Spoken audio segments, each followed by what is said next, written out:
Hi అండి, అందరు ఎలా ఉన్నారు? ఈరోజైతే నేను చికెన్ ఫ్రైడ్ రైస్ రెస్టారెంట్ స్టైల్లో చేస్తున్నాను. ఎందుకండి మనం బయట నుంచి తెచ్చుకోవటం, ఇంట్లోనే తయారు చేసుకొని శుభ్రంగా కడుపు నిండా తినొచ్చు. హాయిగా వందల కొందల డబ్బులు పోసి ఆ హెల్త్ ఖరాబ్ చేసుకునే బదులు హాయిగా ఇంట్లోనే ఇలా తయారు చేసుకోవచ్చు. ముందుగా మనం బోన్లెస్ చికెను పావు కేజీ అయితే తీసుకున్నాము.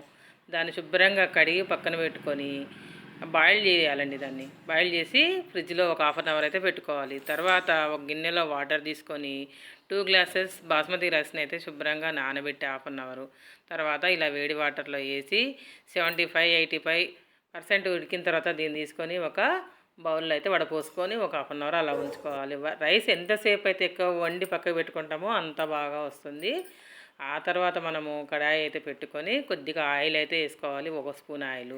తర్వాత 2 ఎగ్స్ తీసుకొని దాంట్లో కొద్దిగా సాల్ట్ వేసుకొని బీట్ చేసి ఇప్పుడు మనం కడాయిలో పోసుకోవాలి. ఇప్పుడు దీన్ని మనం ఆమ్లెట్ లాగా బీట్ చేసుకోవాలి. ఇలా కట్ చేసుకొని చిన్న పీసులు అయిన తర్వాత దీన్ని కూడా తీసుకొని మనం పక్కన బౌల్లోకి అయితే ఎత్తుకోవాలి. ఇలా శుభ్రంగా ఇలా ఎత్తుకున్న తర్వాత మనము అదే కడాయిలో మరికొంత ఆయిల్ అయితే వేసుకుందాము.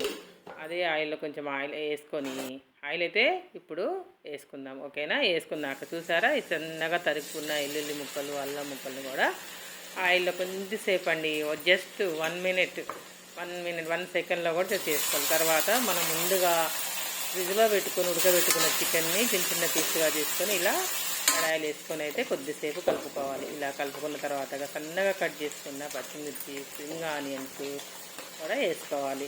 వీటిని కూడా ఒక 2-3 మినిట్స్ అయితే కొద్దిసేపు ఉడకనివ్వాలి. తర్వాత మనం సన్నగా కట్ చేసి పెట్టుకున్న క్యాబేజీ ముక్కలు, క్యారెట్ ముక్కలను కూడా వేసుకోవాలి.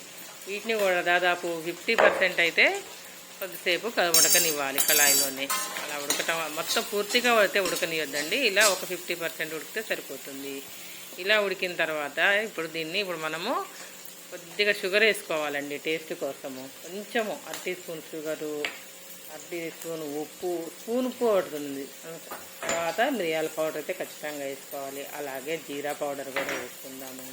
తర్వాత అజినోమోటో పౌడర్ కూడా వేసుకోవాలి టేస్ట్ కోసం అండి. ఇవన్నీ కూడా చైనీస్ టైప్, మనం చైనీస్ స్టైల్లో చేస్తున్నాం కాబట్టి ఇవన్నీ ఇలా వేసుకోవాలి. ఇలా వేసుకున్న తర్వాత వీటిని శుభ్రంగా మరొకసారి కలుపుకుందాము.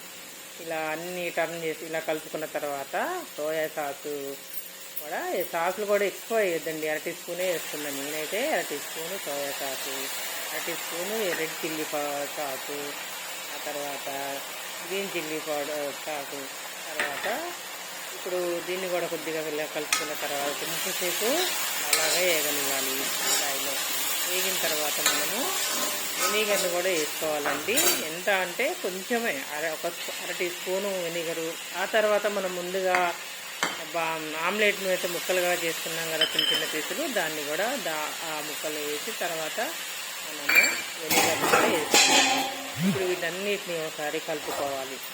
కలుపుకున్న తర్వాత మనం ముందుగా ఉడకపెట్టుకున్న రైస్ని ఇలా అయితే కడాయిలో వేసుకోవాలి. ఇప్పుడు ఇలా కడాయిలో వేసుకున్న తర్వాత 2 గరిటెలు అయితే తీసుకోవాలండి. ఎందుకంటే 1 గరిటెతో తీసుకుంటే అన్నం ఇరిగినట్టు అవుతుంది. కాబట్టి ఇలా 2 గంటలు తీసుకొని అన్నాన్ని మొత్తం శుభ్రంగా వేడి హై ఫ్లేమ్లోనే చేసుకోవాలి. సన్న సెగ మీద అయితే బాగుండదు. హై ఫ్లేమ్లోనే ఇలా మొత్తం రైస్ని కలుపుకోవాలి.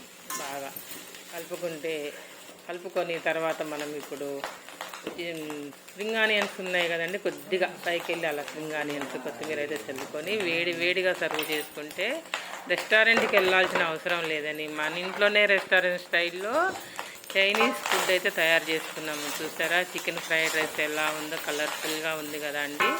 ఇలా మీరు కూడా మీ ఇంట్లో తయారు చేసుకొని టేస్ట్ అయితే చేయండి, చాలా చాలా బాగుంటుంది. ఇలా ఎలా ఉందో కూడా మీరు కామెంట్ బాక్స్లో అయితే చెప్పండి. నాకైతే ఈ వీడియో చాలా బాగా నచ్చిందండి. ఈ రైస్ అయితే నేను ఇది మా పిల్లల కోసం అయితే చేసి పెట్టాను. మీకు కూడా ఎలా ఉందో చెప్పండి. చాలా కలర్ఫుల్గా ఉంది కదా అండి. ఓకేనా? ఈ వీడియో కనుక నచ్చినట్టయితే లైక్ చేసి, షేర్ చేసి, సబ్స్క్రైబ్ అయితే చేయండి. లైక్ చేయటం మాత్రం మర్చిపోకండి. వీడియో చూస్తున్నారు కానీ లైక్ చేయట్లేదు. Thank you.